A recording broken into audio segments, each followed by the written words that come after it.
All right, today we're going to dive into a pretty remarkable document. It's a formal white paper that seriously challenges, well, everything you thought you knew about breakfast. It's all about the very precise method for eating a childhood classic, Cocoa Pebbles, with Pepsi.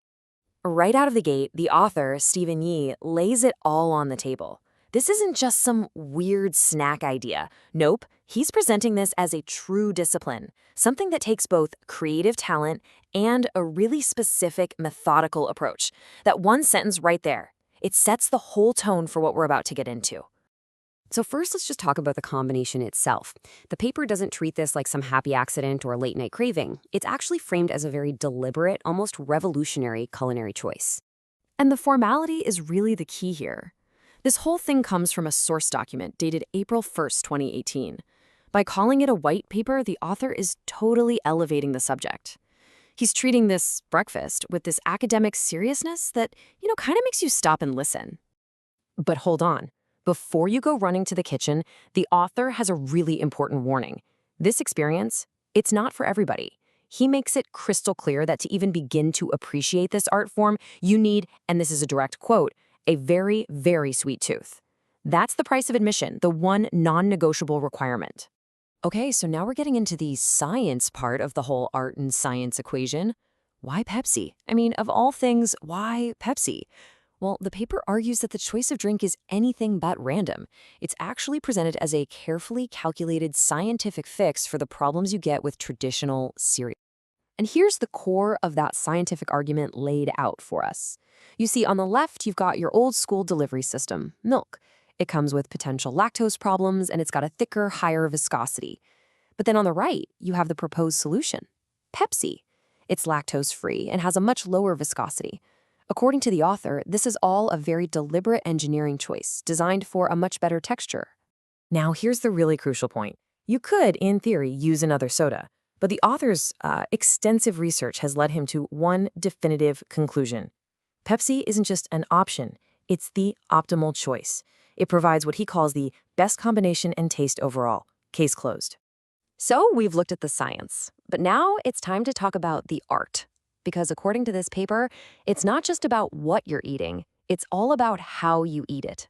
Getting it right is presented as a true art form that requires a very, very precise technique to get the effect you're looking for. And here they are, the 4 sacred steps to achieve this heightened experience. And you gotta notice the precision. Step 1, pour the Cocoa Pebbles in a bowl. Simple enough. Step 2, and this is so important, scoop up a spoonful of the dry cereal. Step 3, pour just a little bit of Pepsi right onto the spoon. And finally, step 4, immediately, and he means immediately, no waiting around, you eat it. It's a ritual that you have to repeat for every single bite. But like any high art, there are very strict rules. And if you break them, well, it's a culinary disaster. So the author gives us a critical warning, the one cardinal sin you must avoid, no matter what. And there it is.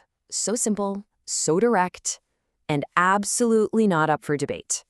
Do not pour the Pepsi into the bowl with the rest of the cereal. The author warns that this one mistake will completely ruin the entire experience. You'll just end up with what he calls a bowl of mush.